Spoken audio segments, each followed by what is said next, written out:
રાધે રાધે દોસ્તો, સ્વાગત છે તમારું ફરી એકવાર મારા યુટ્યુબ ચેનલ ભૂમિકા આહિરમાં. અને આજે અમે જવાના છીએ ગોવર્ધન પર્વત, જે સતાપર રોડ પર આવેલ છે અને મારા ઘરથી લગભગ 4 કિલોમીટર જેટલું જ થાય છે. તો આટલું નજીક થાય છે તો જ્યારે પણ સમય મળે છે ત્યારે ત્યાં અમે જરૂર જઈએ છીએ. અને હવે હું તો અત્યારે તૈયાર થઈ જ ગઈ છું અને શ્રેયાને તૈયાર કરું છું. શ્રેયા તૈયાર થઈ જાય એટલે હવે અમે હમણાં જ નીકળશું.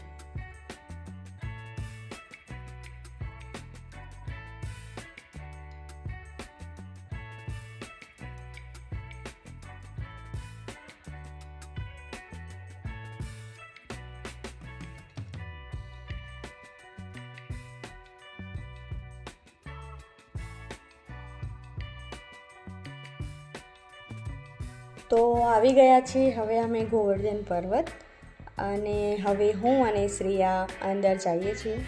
અને સૌથી પહેલાં તો અમે અહીંયા મંદિરે દર્શન કરશું અને દર્શન કરીને પછી અહીંયા જે કાંઈ પણ જોવાલાયક છે બધું જ હું તમને આજે બતાવવાની છું.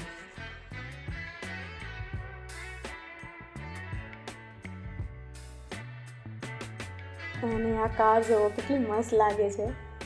તો આવી કાર તમે લગભગ તો અત્યારના સમયમાં તો નહીં જોઈ હોય રોડ પર હાલતા, કેમ કે મેં તો નથી જ જોઈ. પણ હું જ્યારે નાની હતી ને ત્યારે મેં આવી જોઈ હતી, પણ એ પણ ક્યારેક જ જોઈ હતી. તો બહુ જૂની છે. અને અહીંયા તો આને બહુ જ મસ્ત રીતે ડેકોરેટ કરીને રાખી છે. આના ઉપર પેઇન્ટિંગ કર્યું છે, મિરર લગાવ્યા છે, તો બહુ મસ્ત લાગે છે.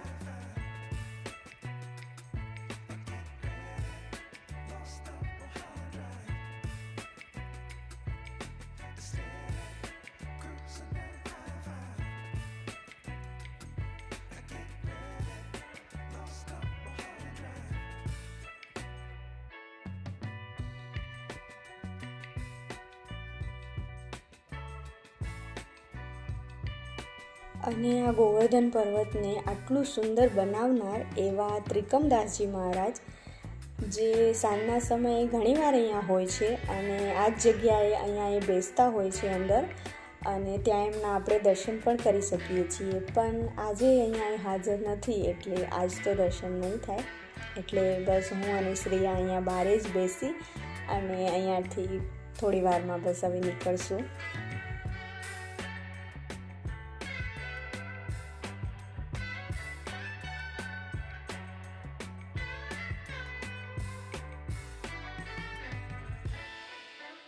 અને હવે હું ને શ્રેયા જઈએ છીએ ગોવર્ધન પર્વતની ઉપર. બહુ ઘણા બધા તો પગથિયા નથી, મેં ગણ્યા નથી કેટલા છે, પણ આપણે આરામથી ચડી શકીએ છીએ એટલા જ છે, બહુ વધારે નથી. તો હવે અમે પગથિયા ચડી અને ઉપર દર્શન કરશું.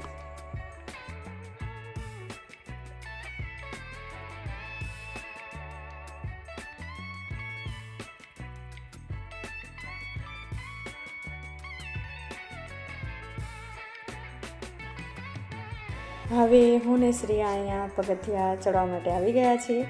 અને હવે અમે પગથિયા ચડીને ઉપર જઈ અને પછી તમને પણ દર્શન કરાવીશ.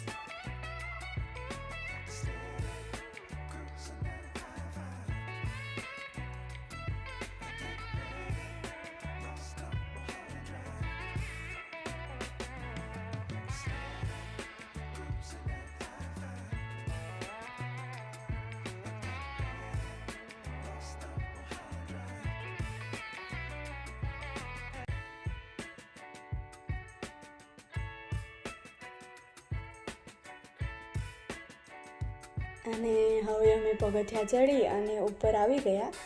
એટલે સૌથી પહેલાં તો અમે અહીંયા દર્શન કરી લઈએ, પછી હું તમને આ મંદિરની સુંદર મજાની એક ઝલક બતાવું.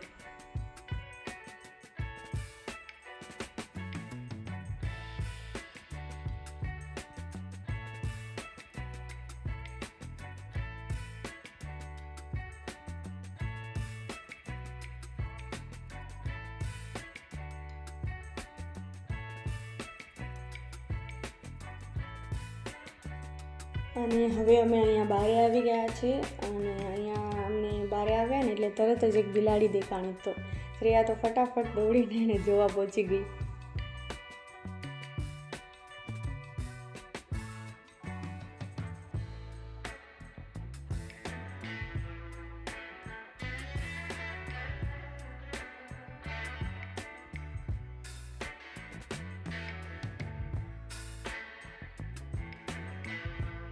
અને હવે અમે ઉતરીએ છીએ નીચે, અને નીચે ઉતરતા જ હતા અને શ્રેયા મને કે મમ્મી મને અહીંયા બેસી જવું છે. તો પહેલાં તો મેં ના બેસવા દીધી, મને એમ કે ફટાફટ નીચે ઉતરી જઈએ. પણ થોડુંક જ વળી પાછું નીચે ઉતર્યા એટલે પાછી શ્રેયા કે મમ્મી મને અહીંયા બેસી જવું છે. તો પછી મને પણ લાગ્યું કે હવે શ્રેયા થાકી ગઈ છે, તો પછી શ્રેયા અહીંયા થોડીક વાર બેઠી, જો બેસે જ છે. અને પછી અમે થોડીક વાર રહીને હવે નીચે ઉતરશું.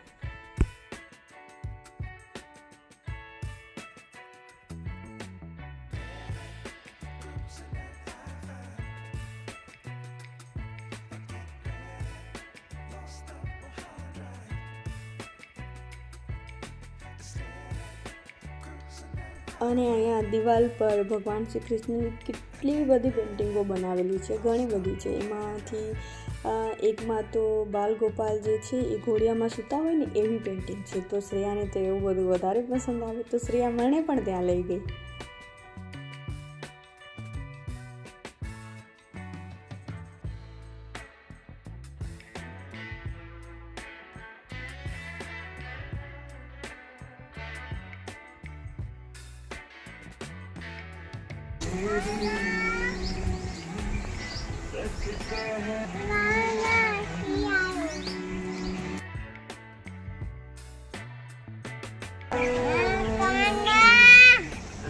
અરે આવે આનો બારે નથી આવતો ને હવે કાનું તો ઘોડિયામાંથી બહાર આવવાનું નથી, એટલે હવે હું શ્રેયાને લઈને નીકળું છું આગળ. તો આગળ ક્યાં ક્યાં જઈએ છીએ, શું કરીએ છીએ એ બધું હું તમને બતાવું હવે.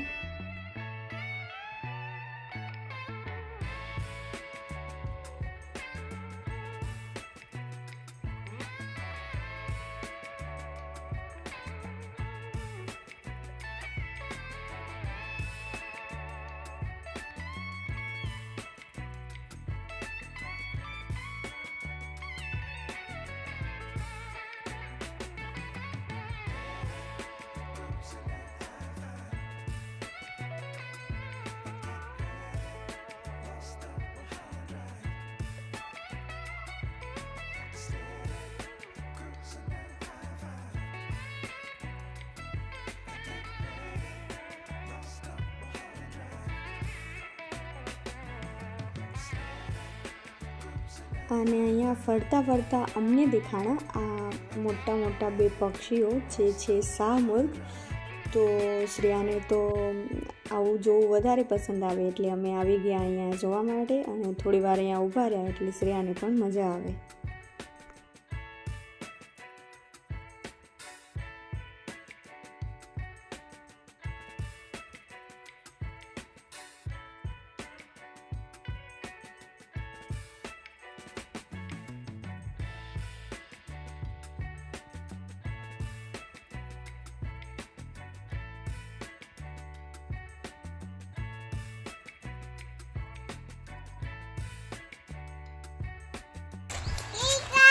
ભાગો ભાગો ભાગો ભાગો ભાગો.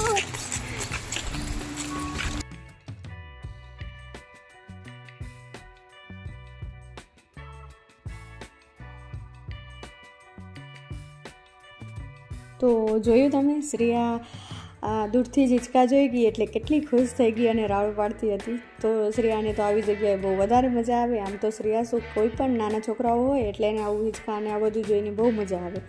તો શ્રેયા હવે બસ રમ્યા જ રાખે છે અને હું એને જોયા રાખું છું.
અને હવે હું અને શ્રેયા જઈએ છીએ આ સુંદર મજાનું ઘર જોવા માટે.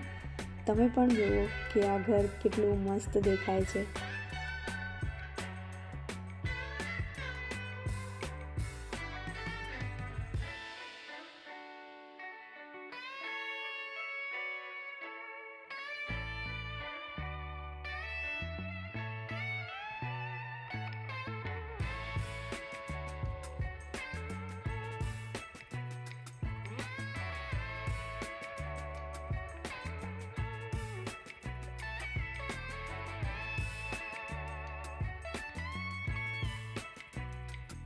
અમે બસ આગળ જતા અને શ્રેયા ફરીથી પાછી અહીંયા જ પહોંચી આવી, કેમ કે શ્રેયાનું મન હજી અહીંયાથી ભરાણું જ નથી.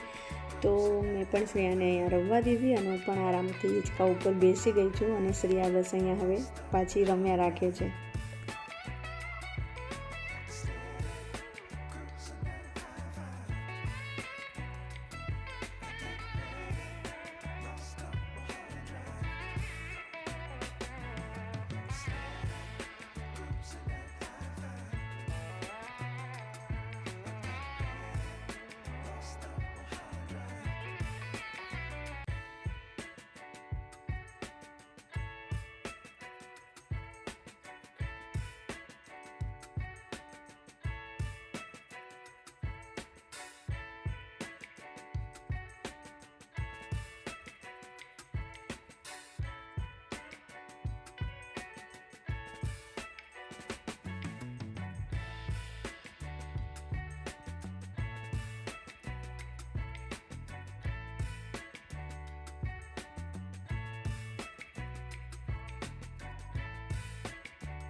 અને હવે શ્રેયાએ રમી લીધું અને ઘણો ટાઈમ અહીંયા અમે કાઢ્યો, એટલે હવે હું શ્રેયાને લઈને જાઉં છું આગળ, જ્યાં હજી એક ઘર બનાવ્યું છે જે મેં તમને હમણાં પહેલાં બતાવ્યું એનાથી અલગ છે. એનાથી તો ઘણું મોટું છે અને એનાથી પણ ઘણું જ સુંદર દેખાય એવું ઘર છે.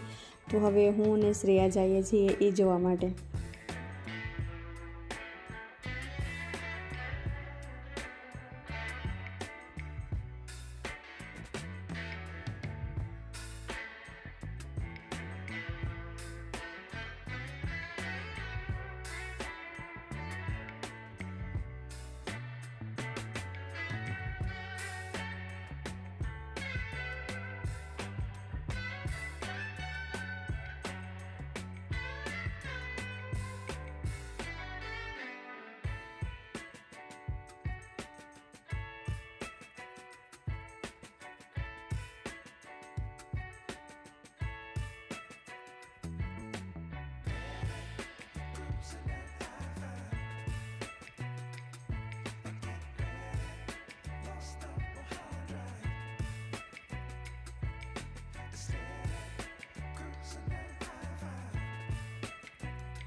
હવે અમે અહીંયા આવી ગયા છીએ યમુનાજીના 18 ઘાટ પાસે, જે તમને ઉપર લખેલું પર દેખાડું. અને હવે અમે આ 18 ઘાટની પ્રદક્ષિણા કરશું.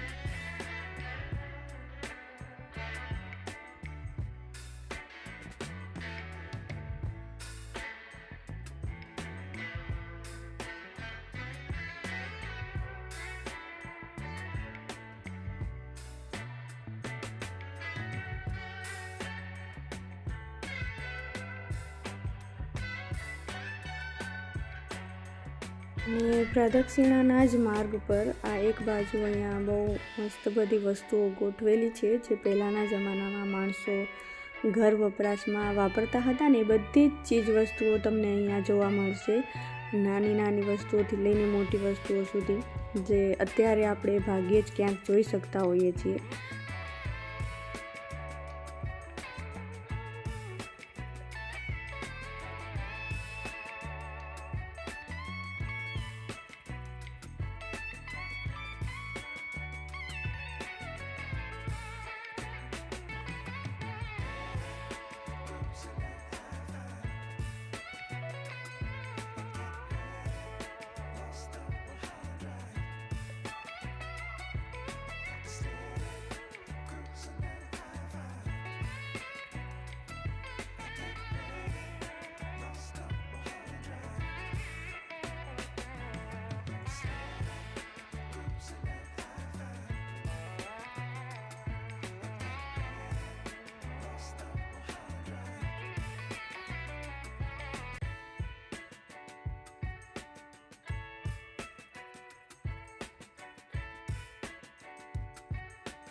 અને અહીંયા લાઇટને જોઈને શ્રેયાને તો ચડી ગઈ છે મસ્તી, એટલે હવે અહીંયા ડાન્સ કર્યા રાખે છે. અને અહીંયા એનો પડછાયો દેખાય છે એટલે એને ડાન્સ કરવાની વધારે મજા આવે છે. તો એ થોડીક વાર અહીંયા રમ્યા રાખે છે, એટલે અમે પણ એની રાહ જોઈને ઊભા છીએ. એટલે થોડીક વાર એને હવે અમે નીકળશું ઘરે જવા માટે.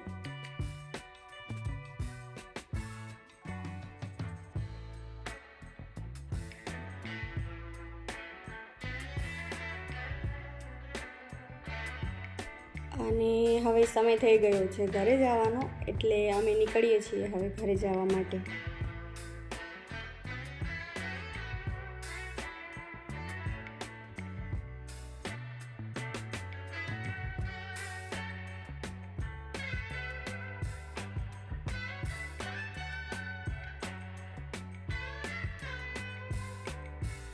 અને અમે ઘરે જવા માટે નીકળતા જ હતા અને મેં જોયો આ ગોવર્ધન પર્વત જે ભગવાન શ્રી કૃષ્ણ એની એક આંગળી પર ઉપાડેલો છે. તો હું અને શ્રેયા હવે જઈએ છીએ ત્યાં, કેમ કે જ્યારે હું છેલ્લી વાર અહીંયા આવીને ત્યારે અહીંયા કામ ચાલુ હતું, તો ત્યારે તો હું અહીંયા નહોતી આવી શકી. અને અત્યારે એકદમ બનીને બધું તૈયાર થઈ ગયું છે અને દર્શન માટે પણ હવે આને ખુલ્લું રાખવામાં આવ્યું છે. તો હું અને શ્રેયા અહીંયા આવી ગયા અને તમે પણ જુઓ કે કેટલું સુંદર દેખાય છે.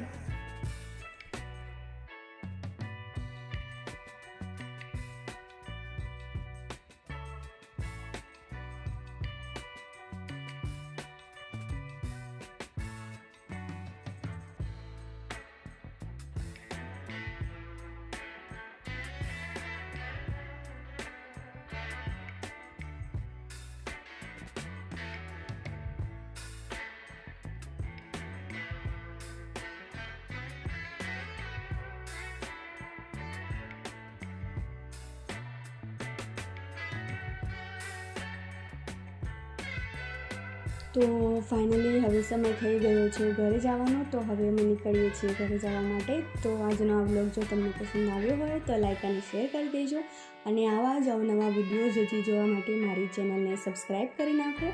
તો મળશું હવે નવા દિવસે નવા વ્લોગમાં. ત્યાં સુધી બધાને રાધે રાધે.